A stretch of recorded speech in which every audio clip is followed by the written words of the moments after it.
and welcome to the Ricky Reset. My name is Andrea Fitzgerald, and I am going to be your host today.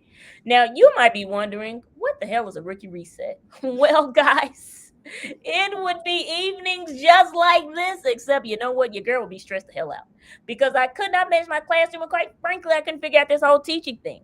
So, what we do here on the Ricky Reset is provide you with practical tools, tips, and strategies to help you stay in the teaching game. I'm the professional learning, the PD that you need. So, we're going to be here each week. Normally it's me just running my mouth, but I told you guys, I don't know everything. And there are people out here who are definitely bringing the sauce out here because whether they are crushing it out here in this educational space, guess what, guys? They were a teacher, they were a brand new teacher at some point. So, they definitely have some sauce. And today we are going to talk about the duality of teaching, but I have a very, very special guest. This is my homie now. We've been rocking since about 7, 8 years out here. You hear me? Like way Okay. back when. So Yep. I'm super excited to have our guest, the director of content and coaching, aka my homie, Ike. That's what I call her. But for y'all, I'm gonna tell you, she is Ikecia Sigh. Welcome to the Rookie Reset. Welcome. What's up? Hey, Fitz. Yeah, what's What's going on? We're so going glad to have you. on? Glad to be here. Yes. Well, I'm really excited to talk about this topic because I had a speech was it maybe a few months ago, and I was telling people like how teacher was like the Amazon package. You see how you can look on Amazon, you be like, I'm getting this outfit, I'm about to be killing it, and then you get that Mhm. Johnny Mail. I just want it. That outfit ain't it. But so I know you, Ike. So I know Mhm. you. But Mhm. can you introduce yourself to the crew of to our Ricky Reset family? Who are you? What do you do? What's your story? We love to hear about you. Tell us a little about you. Okay. So my name is Ikecia.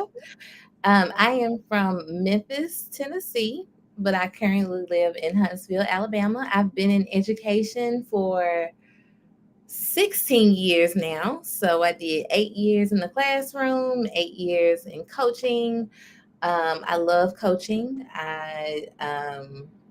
Yeah, I've been doing it for a while now. I coach teachers, I've coached principals, I've coached uh, teacher leaders, I've coached myself, I've coached other coaches. I've been coached.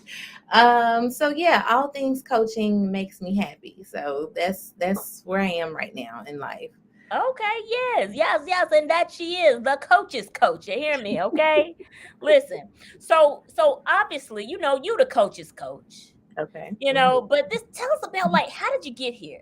Okay. Like what has brought you to this direct moment of I am the coach's coach out here, all thing coaches. Tell us a little about your story. Like what's led you here, Ike? All right. So honestly, I did not start off an education major. I started off biology. I wanted to be first a doctor. I wanted to be a pediatrician. Okay, Um, pediatrician. so I went to school, biology major. I'm going to do all the things with the children, save the world, save the children. And then I wanted to narrow it down and be a nurse. Did nursing school, flunked out of there. You know the story. Yeah, I know the story. They need to know though. Listen, if at first you don't succeed, try again. Listen now. Flunked out of nursing school, but I wanted to still, graduate. So I took my science and math credits and I went into education. Come from a long line of educators. My dad was a teacher. My granddad was a teacher. My grandmother was a teacher. I have an aunt that was a pre-K teacher, cousin that's a teacher, just all kinds of educators in my family. So hey, why not fall in line, become a teacher? So became a science teacher. Loved it. Loved science. Loved like pouring into my kids the wonderful world of science, rocking and rolling with that. And then my principal came to me one year and was like, you know what? I'm gonna push you. You're gonna be a math teacher. And I was thinking, huh?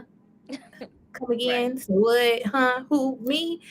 right, Um, you do realize that math is a tested subject. Science at the time was not tested. right. So I could have all kinds of fun with science Okay. because it wasn't tested. And so I could just, do my thing. Math was tested, and I was thinking, uh, I don't really want to mess y'all up. Like, Right, right, right. but he saw something in me and wanted me to be challenged. And so my first year teaching math, I failed as a teacher. I was a level one teacher. Damn. And so, huh?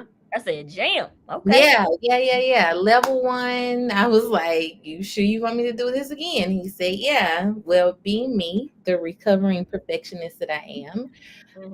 I was like, I can't be walking around with this one Mhm. in my head. So I went to PD. I went to all kinds of just coaching sessions, doing whatever I could. So the next year, went Mhm. back. I was a three.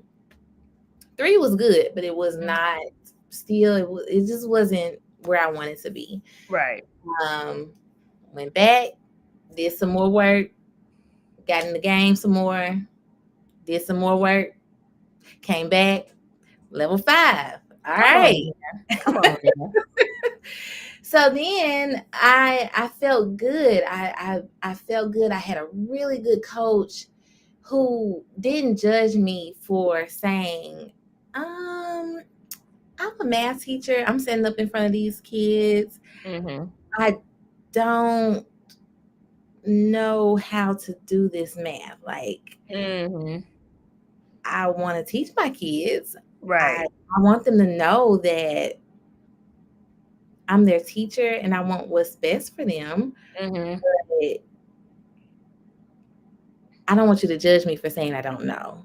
Mm. Didn't. Like, she did not judge me at all. And so because of that, I felt safe and I Mm. felt like I felt safe in calling her all the time and saying, "Can you come help me? Mm. Can you help me Mhm. prepare to teach my kids Right. this particular lesson?" And then that's what sparked my fire to want to become a coach. Mm. Mm. So go ahead. I'm sorry. Oh, no, no, you good. You good. Okay. Good. And so Okay. from that, I Mhm. wanted to be a coach. I found my way into coaching and I wanted to pay it forward. And so from there, I wanted to create this same safe space for teachers to say, I don't know. Mhm. Can you help me? Can you show me how to do this math? I'm a third grade teacher and I'm not quite sure how to teach this content to my students. Mhm. No judgment here. Let me show you. Mhm. I'm a fifth grade teacher. I don't know how to teach this to my students. No judgment. So I just wanted to pay it forward and I fell in love with coaching. And here I am, still Mm. doing it, still loving it. So it's like a couple lessons that I pulled from that. Okay.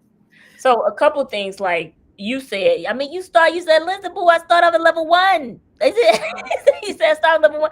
And so like you being willing and committed to like learning and growing about the craft of teaching, so that you could become a fire. Because I think just in general, like microwave society, I jump into something I should be good immediately. And teaching is just not, I mean, it's not like that. And I think anything really you want to be successful at, it's not like that. I mean, we'd love for it to be, but just like your commitment to getting professional development to help you grow, I think is just I think that's a really great lesson for new teachers. Like seek out the professional learning. It's there to help you and just seeing like how you move from a 1 to a 5. But the other thing you said was feeling safe enough to ask for help and say I don't know.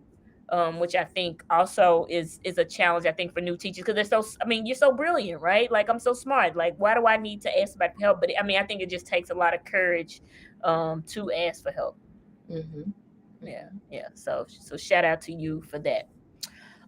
So I love to hear that, and also, your stories. Like I always find it so interesting every time you tell me the story about the different pathways and careers that led you here. I just find it to be very interesting.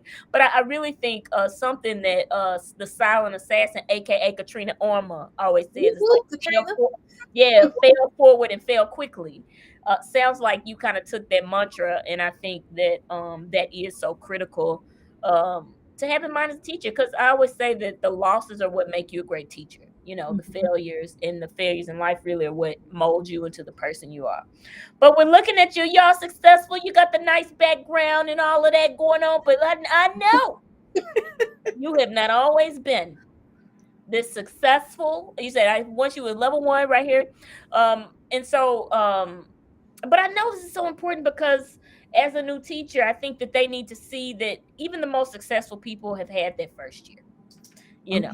They had this first year. So I'd love to get some insight into your very first year. Like tell us about your transition into teaching, like what worked for you, where were you like, "Ooh, baby, no." And did you ever feel like, "You know what? I'm done with this thing." So I think that's so important for people to hear about their first year.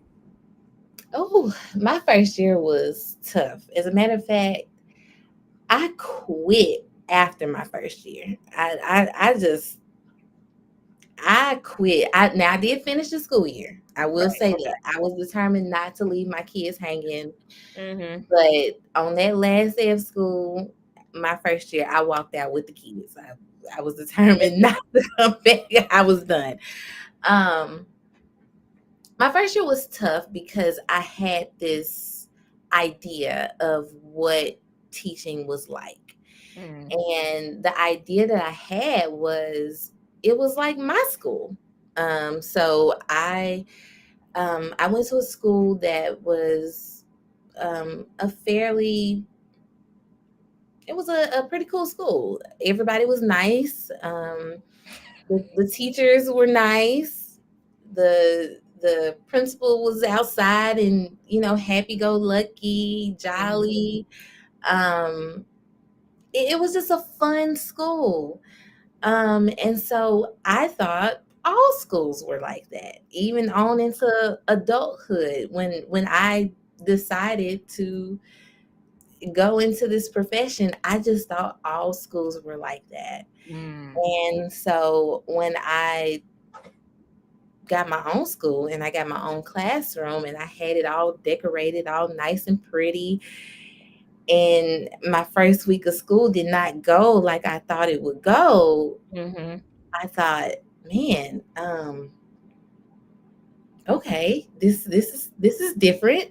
You Right. know, Okay. Mhm. my expectations were just not. It just wasn't what I expected.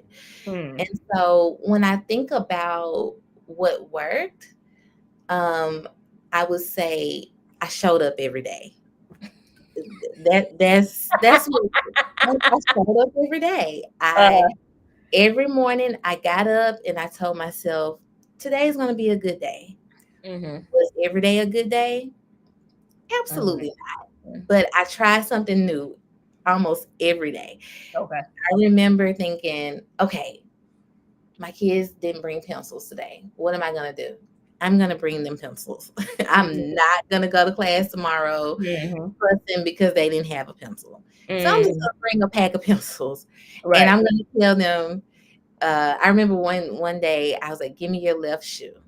And that was a whole mess because they thought it was so funny that I took their shoe. So then the next day, I didn't do that. I Right. didn't do the whole left shoe thing. But Mhm. every day I learned something that I Mhm. wasn't gonna do. So I showed up. That's Mhm. what worked. And I learned a lesson. Now, Mhm. what didn't work was everything else. Okay. Well, tell us So about some of those things as a new teacher, because yelling didn't work. My Okay. cute PowerPoints didn't work. Okay. Threatening didn't work. Like bribing with candy didn't work. Dang, that didn't Review work. for the test with the test, I'm sorry. Run that play again. What happened? reviewing for the test with the test didn't work. So everything else didn't work. But they were all lessons learned. It was just it, yeah, it, lessons learned. But Lessons I learned. showed up every day. Okay. So I wanna dig into a few of these Okay. because something that I see the yelling thing quite a bit. I tried it too, and gosh, they don't respond to it. They don't respond. They don't respond to. So tell us a little bit, because people do try to bribe him with candy. I did try that later on my years, and I did find that it worked. So tell us about, like, why didn't these things work? The cute PowerPoints, like, why didn't they work? So the bribing with the candy in middle school did not work because Oh, my kids came with their own candy. Like my kids had their preference on candy. They were oh, like, okay. that little stuff you got, the little Jolly Ranchers, girl, bye. We have what we want over here. Right. Now, when Okay. I taught elementary school, fifth grade, I the candy it worked with them, Okay. but my middle schoolers not so much. Mhm. Because one little piece of Jolly Rancher that just it didn't phase them, and so and it was like, mm-mm. The PowerPoints, my kids wanted more so, especially when I taught science, they wanted to touch stuff. They wanted things in their hands. Um, Mhm. and then in math, my kids were also already in the mindset that math wasn't their thing.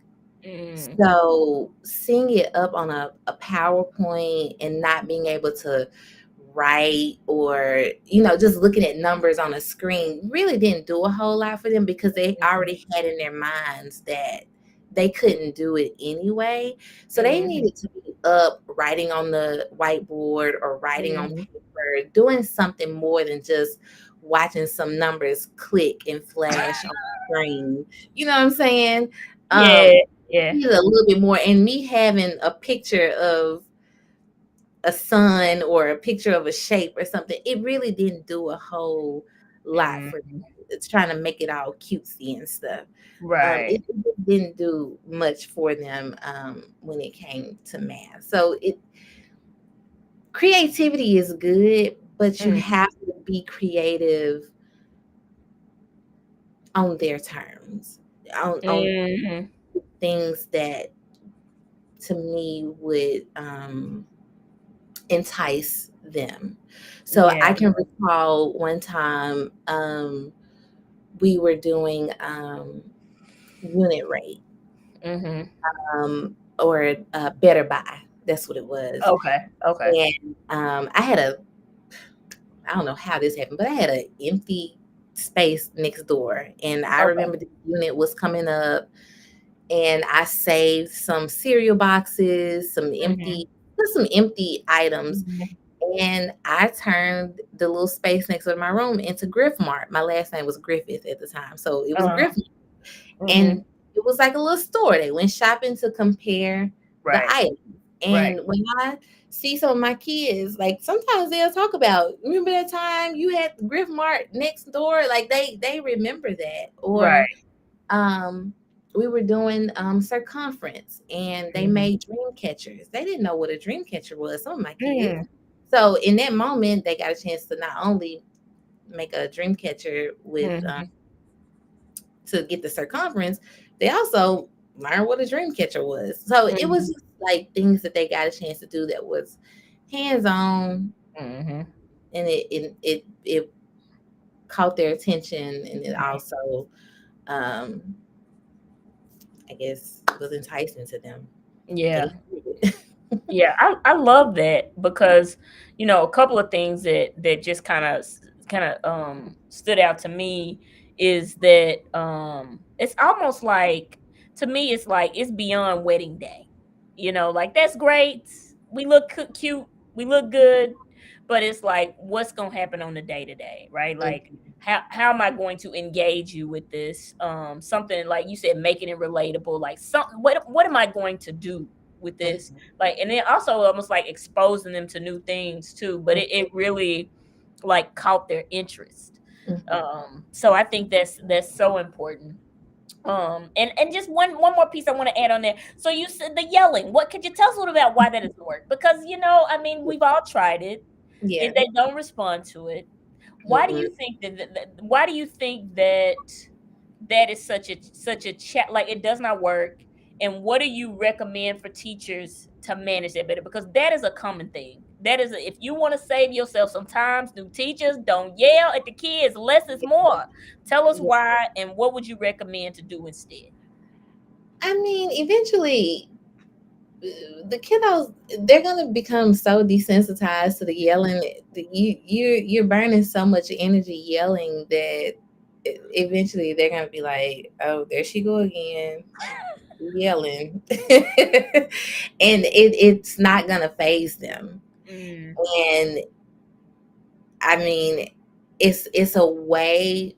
You've heard people say you got to use your teacher voice. mm-hmm, And when you use that teacher voice, that's more of that authoritative, like it's not necessarily yelling, it's just you got that extra oomph in your voice where mm, they know, okay, she's not playing, but she's not yelling. It's almost like the eye that your mama give you or your mm, grandma give you mm. that is like, okay, I better chill out before, you know, she goes next level. Right, Um, right, and so the yelling piece, I remember my first year, I used to yell and my throat would be like stressed because right. I just sat up and yelled all day and they would still just keep doing what they were doing. And I would be like, okay, this is not another day that I learned a lesson. So I would have to go back to the drawing board and come back the next day. Like, I'm not,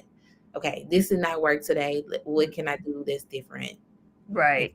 the next day and do differently tomorrow? So yeah, yelling does not work. It just think about it. You become desensitized to it. It's like, okay, Oh, right, right. Yeah, yeah. So y'all heard it, new teachers. Don't yell. The kids ain't listening. mm, Okay. Yes, they don't listen and they tune you out after a while. So don't do they it. do. Don't do They it. don't yell. Yeah, Don't yeah. yell. And I think a big piece you said there, like assertiveness. Like, and I think that's why I always say that self work is just as like to become a teacher. Like you also, because kids trigger you, they will call you out, baby. Let's Oh let's yeah. let's be. You don't want to get in a yelling match because they will come for you. Please be clear. They be like, Mhm. "Oh, what's wrong with your edges?" And you're like, "Okay, Yes. I have no clapback." That happened to me one time. Oh my God. One of my students checked me and I What was like, what she say? I What don't did remember what he said, but I remember his name was Robert. I Mhm. would never forget Robert. But he checked me and I had no comeback. And he was sitting in my in my seat at my desk. Like, how you disrespect me from my desk? Like,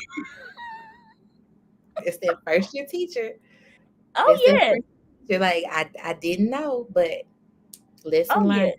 Yes, Yeah, lesson learned, y'all. Because listen, they will say something that you cannot respond to at all. and be true too. Like you be like, you know what, girl, you Yeah, right. Oh yeah. yeah, they will come for you. Okay, so let's get into it. Let's get into the meat of this thing. So y'all know who Ike is. She talked about her first year. Y'all see, you see her all glammed up today, but at one point she was a new teacher. Y'all was on the struggle bus. So y'all, all right. So let's talk about this definition of what is duality. So the actual definition of duality is having two parts, often with opposite meanings. So they're like it's two sides of a coin, essentially. Like metaphorically speaking, there they say there's a duality, like both sides of things. So how do you think you experience this as a new teacher? And what are some dualities that you think exist in teaching now? And what do you think are potentially some concrete ways that new teachers can navigate that? Because Amazon box, listen, it's a little different. Tell us a little bit about it. Um, so I will say that when I first became a teacher, it was like the reality of teaching was the complete opposite of what I thought it was going to be. Mm-hmm. And I'll just start with I thought at the time when I was teaching school out at 215, I Mm-hmm. thought when school was out, I walked out with the kids. I thought, oh, the kids leave at 2:15. I can grab my purse and leave out with them. I Mm-hmm. thought summers were mine. I thought like I just had this idea of after school was mine, summers were mine. I had this idea that the kids were going to like me if I was their friend. I Oh. just had all of these just bright ideas in my head about Mhm. the reality of teaching when it was the complete opposite. And I Mhm. think those things still exist today Mhm. because honestly, I don't think those things are talked about in teacher education programs. Not. Yeah. So like, you know, yeah, we talk about classroom rules, but like what if you what if they don't follow those rules? Like we're taught how to create those 5 golden classroom rules. Like you put it on the wall and you think, oh, they're gonna follow these rules to a T. No. No. Mhm. So then what's next? Like Mhm. so those are things that you learn, but the reality is the complete opposite could happen. So then Mhm. what's next? So those Mhm. are some things that happen for me, and I do think that they still exist. Yeah, But, I would definitely agree with that. mhm. Yeah, I would definitely agree with that. I think. Oh well, did I cut you off? What were you No, go saying? ahead.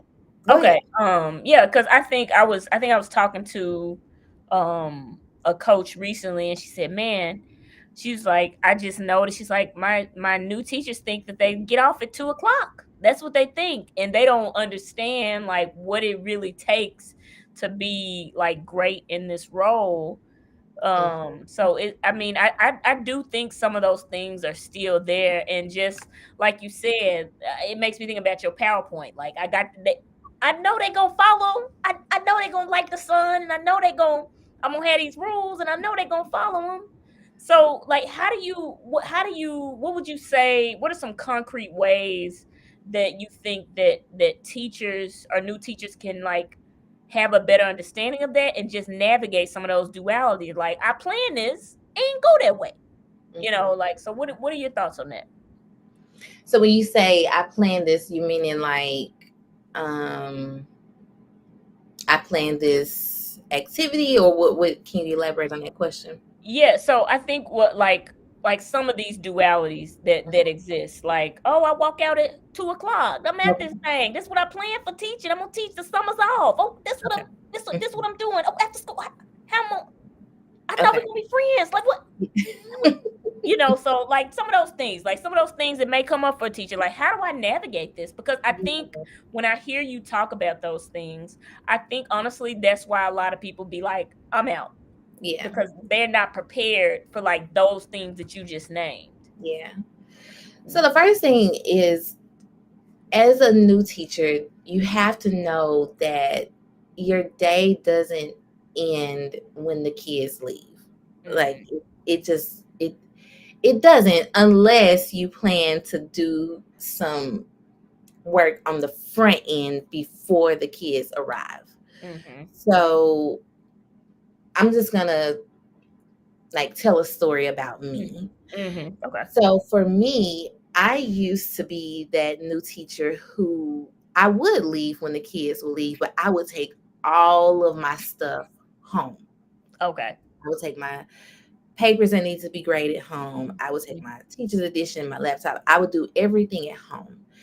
But then I got to the point to where I hated going home because mm, going home meant more work.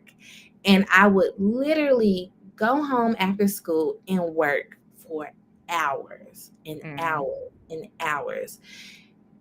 And that's not good because then the work life balance is not there. mhm, So, one thing I had to accept mm, is okay, it's inevitable that I have to do some work after the mhm, kids go or before mhm. the kids come to school. Like I have to Right. accept that. Mhm. I'm not an early morning person. So I'm not. I'm if the kids That's so arrive yet, interesting. I yeah, did not know that. Okay. I'm not if school starts at 8, I'm not that person that's gonna get to school at 7 and do an hour work. Mhm, But I will give you an hour after school. So mhm, what I started doing Monday through Thursday, I would mhm, commit to a power hour. That meant mhm, I would stay an hour after school and do whatever I needed to do. You couldn't get my Fridays though. Mm. Friday, I had to go because I had to meet my friends for dinner, a little happy Mhm. hour, or I had to go home and take a nap. I don't know. Mhm. Whatever I Mhm. wanted to do on Friday because my weekend started on Friday Mhm. after school. Mm. Saturdays were mine, and then on Sundays at about 7 in the evening, I would do another power hour, Mhm. and I would be ready for my week.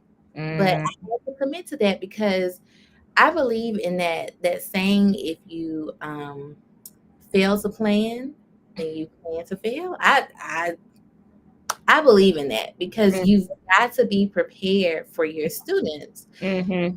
If you're not prepared for them, then, for example, if you're an ELA teacher, when are you going to read that book that you want them to Mm. read? When are you going to Right. read and have those questions ready? If Right. you're a math teacher, when are you going to have time to do those math problems? Because you don't want to put a math problem in front of them that you haven't Right. done or Thanks. analyzed or got those misconceptions ready. If Right. you're a science and social studies teacher, like when are you gonna get those things ready? You don't Mhm. want to be trying to get those things done as you're trying to teach it to your students. Mm. So you want to commit some time to getting those things together. So that's my I hope you can take away from that. Like, Right. gotta commit some time. Your day does not end when the kids go home. Or if you do need to let your day end when the kids go home, then at least try to commit to some time before the kids get to school. Um, the other thing that I would say, like, is opposite, is the part about, oh, I'm their teacher, they're gonna automatically like me. Absolutely not. Mhm. um, in my opinion, and this is just my opinion, kids, they gravitate to people that they feel safe with, that they feel like you authentically care about them, and it's Mhm. not fake. And kids can, I don't know how they do it, but they can read through whatever you got going on. They know when you care. And Mhm. so if they don't feel like you care about them and that you're just there to be their teacher and or to be a warm body in front of them, they know it, and they're going to treat you as such. So Okay, they'll read you like a book. yes. What someone told me, they said they would read you your rights. Yeah, every single time. Yeah. And so, if you think that, you can go into a building and you can, bribe them and try to be their friend, and you're not authentic, you might as well hang that up because it's not happening. Mhm. It's not happening. I've seen kids and I've heard them say, "Oh, I was just nicer so I can get XYZ from them." Like, I've heard them say, I'm like, so you just use them? They're like, yeah, basically. Mhm. They So, know. They know, y'all. Listen. yes, they know. So just being mindful of um how you are around your students, how you treat them. One thing that I have seen in my past is when teachers don't refer to their students by name and they call them by number. It just, they have a name, call them by Mm. name. I The whole number thing, that doesn't build relationships. Mm-mm. And Fact. so, you know, another reason why, that does not provide them with this feeling of safetyness, this Mhm. feeling of belongingness, when you can't even call them by their name. Mm. um, Number two, you know. Yeah, yeah, that's powerful right there, and that's like such a small thing you can do, and it means a lot. Like it really almost sends a message like you really see me and you know me. And really love you naming that safety piece, like because I mean it's something that I've always said, and in that book Culturally Responsive Teaching the Brain, that's what she said. She said if people don't feel safe, they cannot learn from you. It doesn't matter, best lesson plan. They say, well, how do you make them feel safe? Be authentic. They Mhm. like you said, they will read you your rights, y'all. So I think also that's why it's so important to be yourself, like, and to kind of know who you are. Like, do you think that's important as a new teacher so that you can bring that to the space? Hmm. Yeah, be yourself. If you make a mistake, say you make a mistake. If Mhm. if there's a situation where, and I know as adults, it's hard for us to say, I'm wrong. I Mhm. made a mistake. Mhm. But that goes a long way. I know for me, I've had to learn that, Mhm. even as a step parent, when I've Mhm. made a mistake, like, you know what, my bad. Mhm. It's not even a long drawn out, like, I'm sorry. It's my bad. I didn't even know, you did that. Or my bad. I didn't mean to do that. I didn't see, Mhm. just to let them know that, you care enough to that you care enough about them, and that you see them, you Mhm. acknowledge what they've done. Right. I think that is so important. um I remember just as a child, thinking that my teacher was a celebrity, and Mhm. you know I I couldn't touch them. I couldn't. To me, my Uh-huh. teacher wasn't a human. Like, it was this Uh-huh. person, like, oh wow, this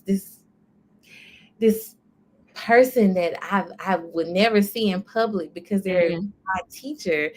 And I I would like to think that I want kids to think of their teacher as just another person, Mhm. another person that's just like me, that's human, that makes mistakes, Mhm. that I could see at the store, that's buying the Mhm. same bag of chips as I am, you know. Right. So, Yeah, that's really powerful stuff, and I especially, going back to what you said earlier about that power hour, I think that's so practical and simple, mhm, because so often I hear from teachers, it's kind of like, I'm so overwhelmed. I'm bringing home like gobs and gobs of paper. I think I even had that experience too as a teacher, but just to like, I'm going to commit an hour, whether mhm. that's before work or after work. And do you think it's important for when you are planning those power hours to like even have an idea of what you're going to do during the power hour before you start? Or what do you think to Yeah, make it the most so efficient? I would have an idea of what I was gonna do, Mhm. and I would set a timer, and Mhm. I would commit. I uninterrupted, set my timer. When the timer went off, I stopped. Mhm. I mean, maybe finish out my last sentence or whatever it was that I was doing, but after that, it was done. And then Mhm. one other thing I wanted to add to that is, and I know like now planning periods are used differently. Mhm. However, I know my first year teaching, I did not use my planning period wisely. Like, I talking about the water cooler, I'm all in my next door neighbor classroom. We talking, shooting the breeze. But Uh-huh. then as I, matured as a teacher, I used my planning period wisely. Mhm. Um, whether it was, Mhm. my copies, just I used it for what it was for, Mhm. and not for, water cooler time Right, like right. some people do. So that's another thing that I wanted to put out there as well. But I do know sometimes our planning periods do get taken by other Right. things. But if you should get it, um, Mhm. as a suggestion, try to use that as well for, planning time too. Okay. I love that too. I think that's real cool cuz I mean, yeah, I mean, shoot. Hell, you don't know what you're doing. Like I got to go talk to my neighbor. I mean, shoot, I think we've all done it. Okay. Mhm. So, anything you want to add to that, or can we keep rolling? We can keep going. Okay, cool. So you talked about the power hours. Mhm. And I think one of the other dualities of teaching, like we know, yeah, obviously we are gonna have to do some stuff after hours. But I think teacher burnout is real. Um, and when I think about duality, I'm like, okay, the work life balance, like managing that. Do you think this is achievable for a teacher? And then how do you recommend that teachers take care of themselves and do their job well? What are your thoughts on that? Mm, so I do think work life balance is achievable as a teacher. Mhm. Um, Now, one thing that I learned very early as a teacher is to not try to reinvent the wheel. Mm. You will hear that teachers steal, meaning that you collaborate. Um, Mhm. you if you teach fourth grade math, collaborate with other fourth grade math teachers. Mhm. Um, don't work in a silo. Um, if you are the only fourth grade math teacher in your building, try to create a space with other fourth grade math teachers at other schools. If you have Mhm. a math coach in your building, see if your math coach can connect you with other fourth grade math teachers. Or when you go to professional development, you Mhm. know switch email addresses, and that way you have an opportunity to plan with other teachers and have those opportunities to um, collaborate. So you're not, if you find yourself trying to um, learn content that you may not know, Mhm.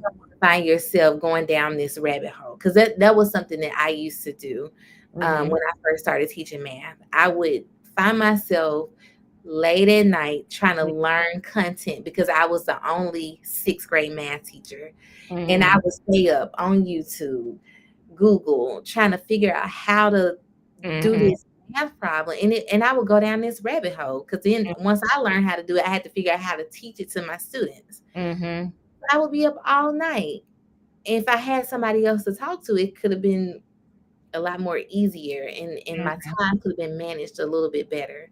So, Mhm. collaboration could be Mhm. the first step to achieve that work-life balance.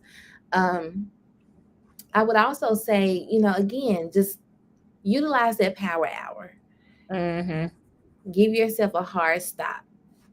If you get out of school at 3:15, give yourself to 4:15, and then go on about your day, carry on into your personal life. School will be there tomorrow.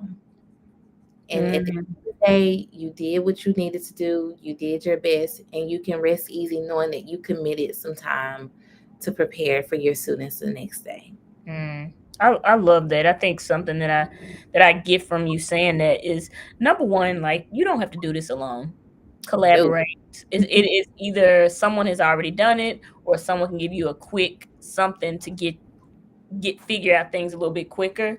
And then the last thing that I got from like even you saying like a hard stop at 4:15, like I know I find that challenging just in my everyday life, but like just everything cannot be done, like it cannot, you do what you can in that hour and you keep it pushing and you pick it up the next morning and you do some more, but it's almost like like I think it's a norm sometimes in PD sessions they would like leave with non-closure or something like that. mm-hmm, And it's mm-hmm. almost like with the work that's required to be a teacher, sometimes you have to leave with that too.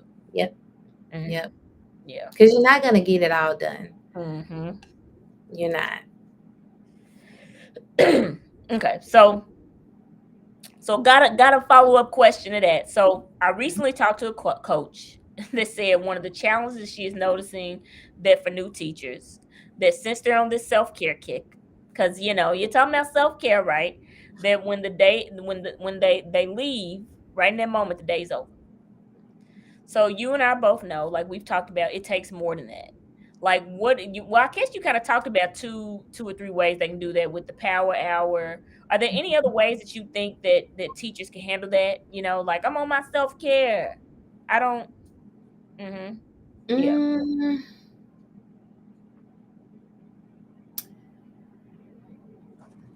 yeah, I think the power hour is one that really worked for me. Um, Now I have seen some teachers do like a group Mm-hmm. collab where they meet at Starbucks, Mm-hmm. and they just, and these were math teachers, and they just nerd Mm-hmm. out over math. Mhm. and they would do it over the weekend. Mhm. I was not a weekend Mhm. person, but I have Mhm. seen some teachers do that. Mhm. But that would be the main thing is just Mhm. setting outside the power hour. I would just say setting those boundaries, just Mm. setting boundaries with between work and personal life. Okay, I love that. Boundaries. Y'all heard it. Y'all better set them, okay? Y'all better set them boundaries. All right, so we're wrapping up on time. I want to be mindful of your time. So, what is like as we wrap up this conversation for new teachers? Like, what is one key point or takeaway that you want to drive home for them? Yeah, I just want to say, teaching is a very rewarding job, but we have to keep in mind that it is not one that ends. It's not like your regular 9 to 5. It does not Mhm. it necessarily start at 9 and it does not end at 5. Like Mhm. there's additional time that you have to put into it. And Mhm. so because of that, you have to, set those boundaries. Mhm. Yes, you're gonna have to put in some extra time after the kids leave or Mhm. before the kids come, but it Mhm. doesn't mean that you have to put in hours and hours and hours. Mhm. That balance that you can put in there, Mhm. um, and just keep that in mind. Mhm. Don't be like me and think of your home as becoming this place that you can't go to because it reminds you of work. Because Mhm. seriously, I would leave work and go home and then I wouldn't want to go home. And I would literally stay away from home until it was time to go to bed. And Mhm. that's not a good feeling because your home is supposed to be your refuge. And so, Right. just keep those things in mind. You want to be prepared for your students. So devote some extra time, but also remember to set those boundaries. Mhm. Yeah. Love that. Love that. And I think the headline when I hear you say that, like it's like a balance to all of this. You know what I Hmm. mean? Like it's a balance to all this. Like, yeah, it's almost like, yeah, teaching doesn't end at 2:30, but it's almost like being efficient so that you can kind of do both. Do my job well, take care of myself, and be prepared each day. So y'all heard it, y'all. That's the duality of teaching. But if people want to connect with you, Ike, where can they connect with you? Where can they holler at you? They want to learn more. They were like, I want to work with you. And y'all, if you a mom, y'all better work with her now. Listen, okay, that's a whole nother thing. Okay. All right. But anyway, so let's tell us. Um, so I'm on LinkedIn. I'm getting more and more active on LinkedIn. Mhm. Shout out to my manager, Michael. Who is Shout out, awesome. Michael. You coming to the rookie reset too. Be ready, okay? Mm. So yeah, find me on LinkedIn under Ikecia Sigh, Sigh. You can find me there. All right. Awesome. Awesome. So y'all holler at her on LinkedIn. Thank you so much for tuning in. Thank you so much, Ike, for bringing all your brilliance, some really great ideas just about that duality of teaching. So I really, really appreciate you taking the time for coming out today. Well, thanks for having me. No problem. And for all of my rookie reset watchers, I want you to keep that rookie state of mind. Well, what's that, Fitz? I want you to remember the level up is in the losses. Problems are a privilege. And yes, you might be new to this, but I know you're true to this because you're in this moment, and I believe in each one of you. So we'll be back next week. Y'all know I can't commit to a set time, but it will be between 5:15 and 5:45. We will be rookie. I can be consistent with that in that window of time. We'll be here. So I will see y'all next week. We'll be doing this again, but it is much love. Thank y'all so much for tuning in, and thank you so much, Ike. And we out. Bye.